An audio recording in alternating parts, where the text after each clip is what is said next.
A eliminação da Juventus na Liga dos Campeões e o futuro da parceria da equipe mais vezes campeã da Itália e Cristiano Ronaldo. O Maracanã. Querem trocar o nome do Maracanã, ou o que restou dele. O que isso significa, afinal? E o futebol, né? O futebol para em São Paulo, já parou em outras praças, deve parar no país inteiro por conta da pandemia? Temas do nosso papo de hoje, vá até o final do vídeo, vamos nessa. Futebol em São Paulo paralisado por decreto do governo do estado por 2 semanas. Aí as pessoas perguntam se deve parar o futebol no Brasil inteiro. Bem, eu pessoalmente acho que o futebol não tem que parar. Pelo menos o futebol jogado na primeira divisão, com cuidados específicos, com testes. Paulo Vinícius Coelho, nosso amigo jornalista, escreveu um texto muito preciso sobre isso em seu blog nos últimos dias. Mostrando que na Europa o futebol parou no começo da pandemia, mas que depois de um bom tempo, um ano depois, né?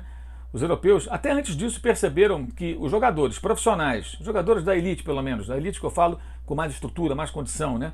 Que são testados mais de uma vez por semana, 2, 3 vezes por semana, que seguem rígidas recomendações sanitárias, eles não significam, no próprio entendimento dos europeus, um foco de transmissão maciça da doença, que o índice é pequeno. Tanto que houve lockdown numa segunda onda de novo coronavírus em vários países europeus. Itália, Espanha, Inglaterra, Alemanha, Portugal. E o futebol não parou. Não parou o futebol doméstico, não parou o futebol internacional nos jogos da Liga dos Campeões ou da Liga Europa. Eventualmente, alguns países não aceitam a chegada de delegações de outras nações. Por exemplo, os ingleses não podem entrar na Alemanha. Então a Inglaterra joga contra um time alemão e vai para Budapeste. Enfim, eles estão encontrando ali soluções, saídas para fazer com que o futebol continue.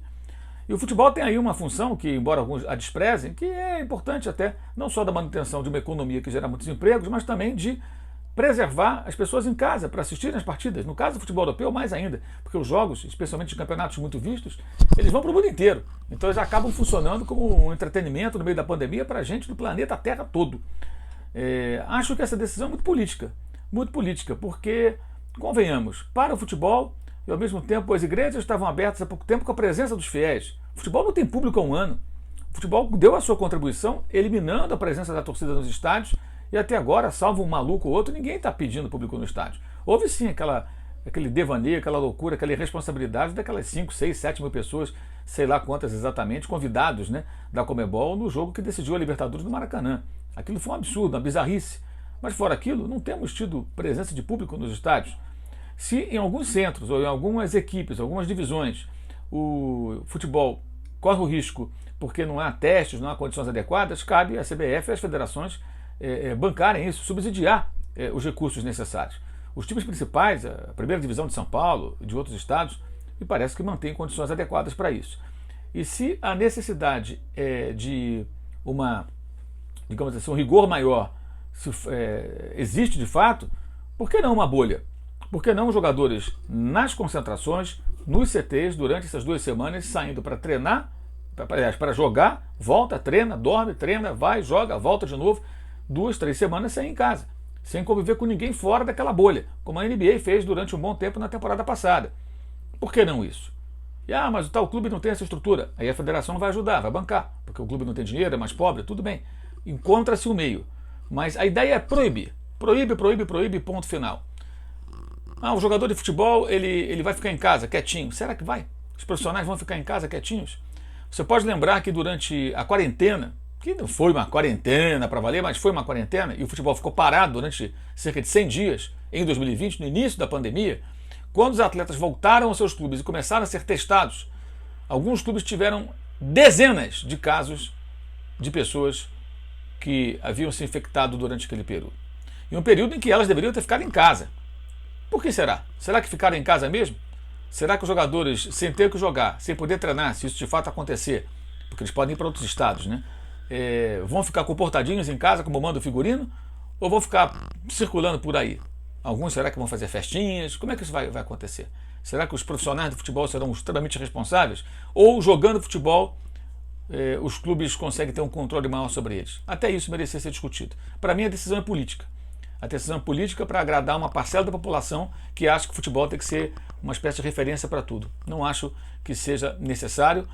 Acho que a pandemia tem que ser respeitada, os riscos existem, mas antes do futebol, várias outras questões deveriam ser discutidas. Uma delas, os milhares e milhares de motoqueiros e rapazes que andam de bicicleta, rapazes e moças, entregando comida e outras mercadorias nas casas das pessoas. São profissionais que trabalham sem segurança, muitos deles sem registro, sem seguro, sem nada, e alguém sabe se eles são testados? Porque eles têm contato com muita gente, né? Pegam a mercadoria, levam para casa de um, levam para casa de outro, pegam mais mercadoria e estão sempre em contato com muita gente. Será que essas pessoas, esses profissionais, têm tido a devida atenção? Os jogadores de futebol e demais profissionais são testados a toda hora. E esse pessoal que tem contato com o povo o tempo todo? Qual o cuidado que o governo do Estado, que os demais políticos têm com esses profissionais? Isso para ficar em um exemplo. Sem contar os funcionários de mercados, de farmácias, que trabalham durante todo esse tempo e que muitas vezes têm que entrar em ônibus até cheios, metrô e outros meios de transporte, porque na pandemia não há muita preocupação em colocar um transporte público mais farto para impedir superlotação. Muito pelo contrário. Já vimos, inclusive, flagrantes na imprensa de ambientes superlotados em veículos que transportam a população, transporte coletivo.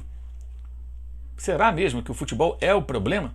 Mas o futebol dá holofote, né? O futebol dá ibope, o futebol gera discussão. Politicamente pode ser interessante, mas lá na frente pode ser um tiro no pé. Me parece que a preocupação maior não é apenas combater o vírus e vacinar a população, é tentar obter ganhos políticos, diretos ou indiretos, sempre pensando nas urnas lá na frente. Cristiano Ronaldo foi contratado pela Juventus com uma missão: devolver à equipe italiana, que tem a hegemonia do futebol do país, a hegemonia no cálcio, o título europeu, a hegemonia continental, títulos na Liga dos Campeões. Não conseguiu.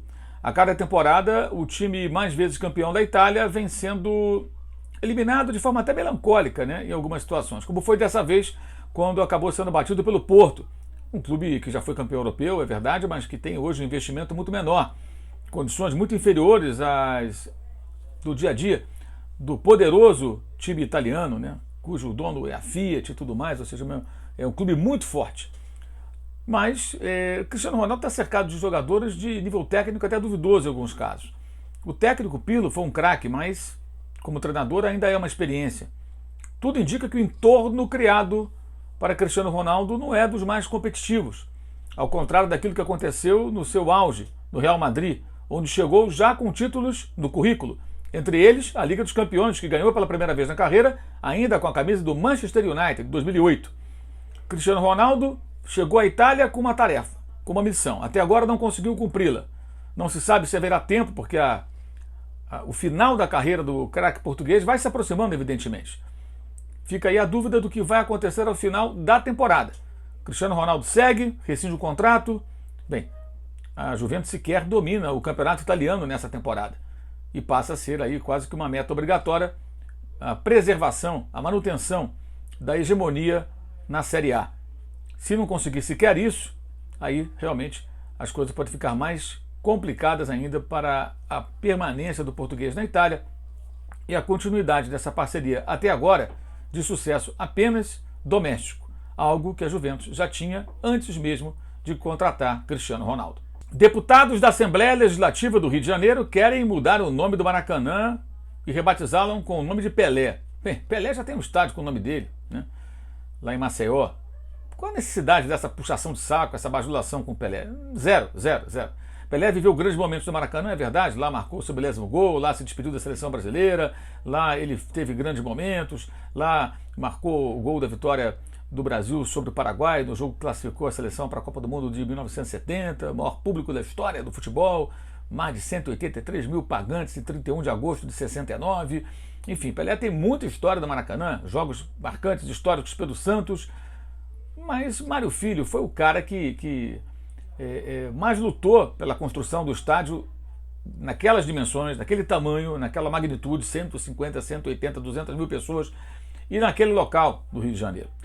O Mário Filho recebeu essa homenagem depois de morto, pouco depois da sua morte, em 1966, mas 3 décadas antes era ele quem brigava já pela construção do maior estádio do mundo, que acabou sediando a Copa de 50 naquele local.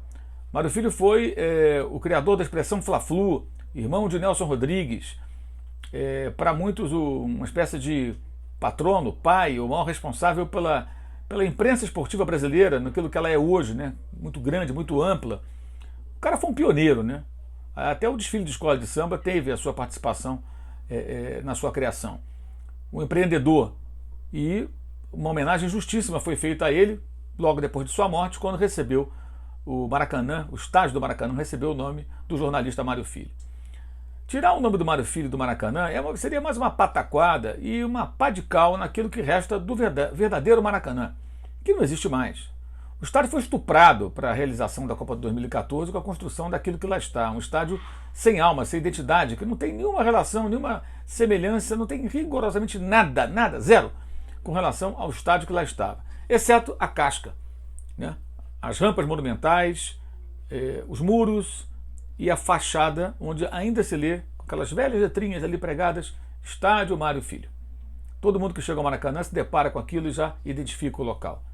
Mexer nisso aí é futucar ainda mais e maltratar ainda mais a memória do futebol carioca e brasileiro e definitivamente acabar com o que resta do Maracanã, do nosso Maracanã, que já não existe mais há mais de uma década, quando foi iniciada a sua demolição interna e a manutenção de um pedaço da casca. A alma foi embora. O nome de Mário Filho continua. Retirá-lo dali é o mesmo que acabar de vez com o que restou do verdadeiro Maracanã. Próximo passo é mudar de Maracanã para algum outro nome qualquer, talvez algum nome de político do aumentativo, quem sabe. Não vai fazer a menor diferença. Qual?